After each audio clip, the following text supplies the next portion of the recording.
Hey gang, I'm Paul with StudPack. Welcome back to our channel. We're back on our 1981 kitchen remodel project today, and we have two projects that involve concrete and pipe.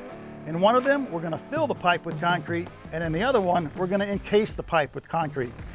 So the first one is this old 6-inch PVC pipe that is under the slab and pops up in the kitchen. You may have seen it in the demo video. And this was the exhaust duct for an old Genair downdraft range. It must have been all the rage in the early 80s. I can kind of remember that, but our new range is gonna have a vent hood through the roof. Now that we're comfortable doing roof vents, we're super confident we can tackle this one.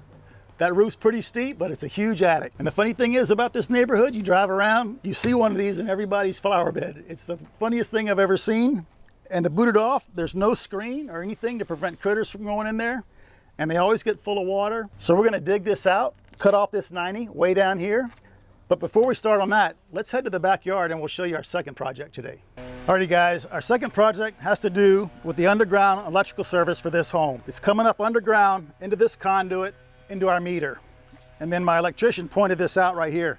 And this is actually a very common problem where we live. This 2-inch galvanized pipe is completely rotten through, look at that. So water's getting in here now, and then that's very dangerous. You have these sharp metal edges right there by the incoming service. So at the bottom of this pipe, there should be a 90 in the ground pointed to the pad transformer. So all the utilities are underground in this subdivision. So somewhere around here, there's a pad transformer feeding several homes, and that 90 is gonna be pointed to that transformer, and then the electrical service is underground, direct burial, all the way to the transformer. So that's why it's super important whenever you're digging a hole to call 811 to have your utilities located, because you could easily cut through these lines with the blade of a shovel. So all we're gonna do, we're gonna dig this out a bit, we're gonna build a little form, put this where it goes, wrap it with duct tape, and encase it in concrete. So make sure you stay tuned to the end of the video. I have a very funny story straight out of the TV series Home Improvement about something that happened to me with a pipe just like this and our local utility company. But right now, let's head back to the front yard and start digging up that ductwork.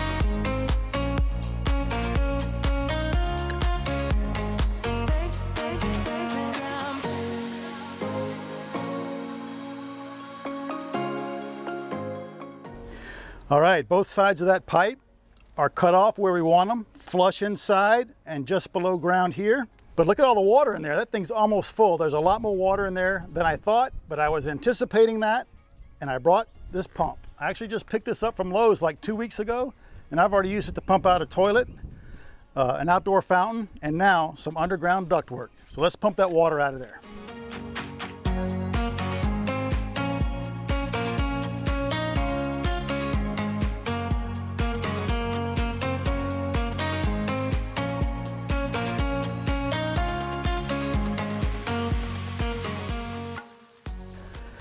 All right, that pump works great. There's like, I'd say about ½ an inch of water right here, but the pipe's pitched this way, so I'm not worried about it. It's gonna get pushed out by the concrete anyway. So how much concrete do we need?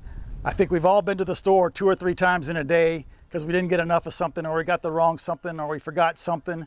Well, I don't wanna go back. So I figured out the volume of that pipe using a simple equation. So first you need to know the area, and that's pi r squared. So the radius of this is 3 inches, but we need to express that in feet because we're working with cubic feet of concrete. Everything needs to be in terms of a foot. So 3 inches is 0.25 of a foot. 0.25 squared times pi times 12 feet gives me right at 2.4 cubic feet of concrete. Each 80-pound bag will do 0.6 cubic feet. 0.6 times 4 is 2.4. It worked out perfectly. So I got 4 bags for this, and I got 1 bag for the pipe in the backyard, and I got 1 extra, and I can always return it. So let's get our hose set up, our wheelbarrow, all our tools, and start filling this thing up with concrete.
All right, we know that pipe is now completely full of concrete for two reasons.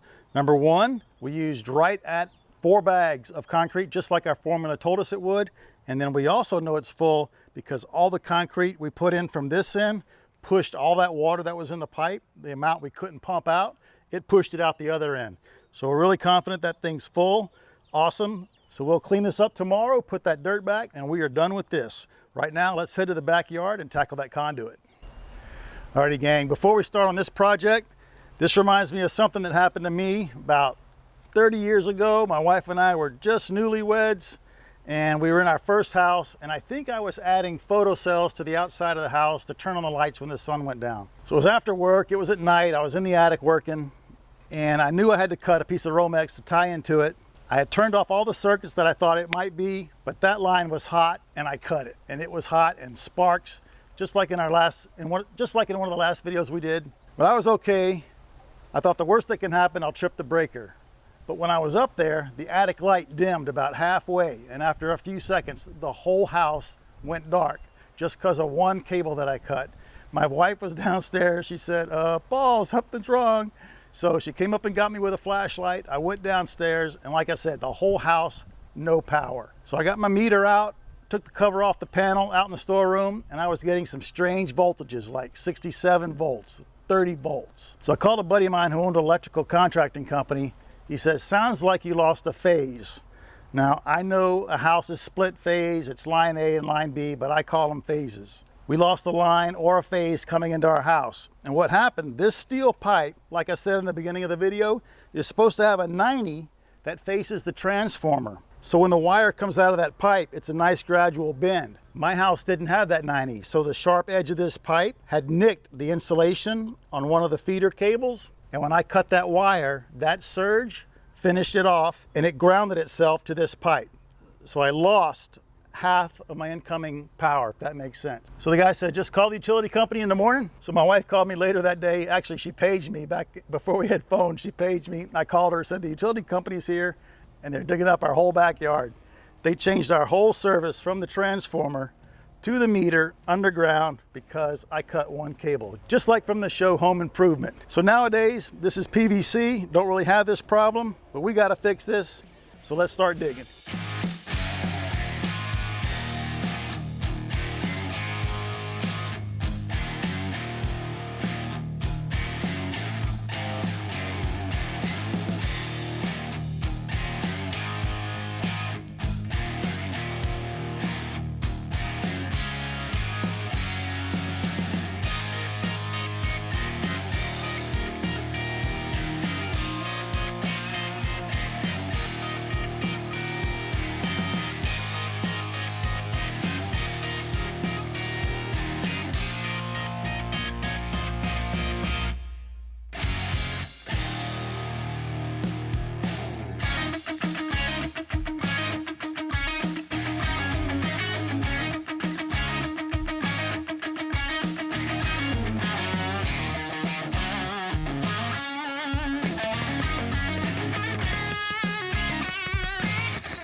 All right, that came out great. What a simple answer for something that could be really complicated to fix, right?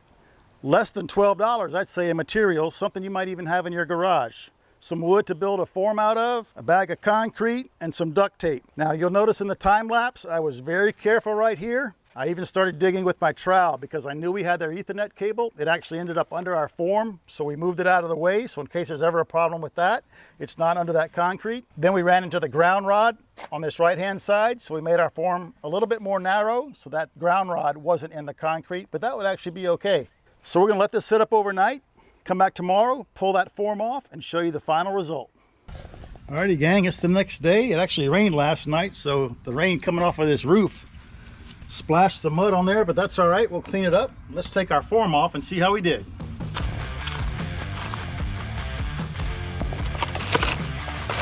Easy. All right, let's put this dirt back and give that thing a quick rinse.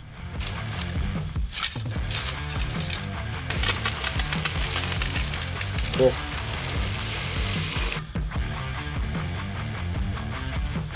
Alrighty gang, we're all wrapped up here. Now you may have noticed we didn't put any rebar in there. Really wouldn't matter in an application like this, but if you have some laying around the shop, go ahead and throw it in there. But let's head to the front yard right now and put the dirt back in that other hole. Up here in the front yard, you'll notice I threw the dirt on this tarp. That's just gonna make it a lot easier to clean up instead of that mess we had in the backyard because of that rain last night. There we go.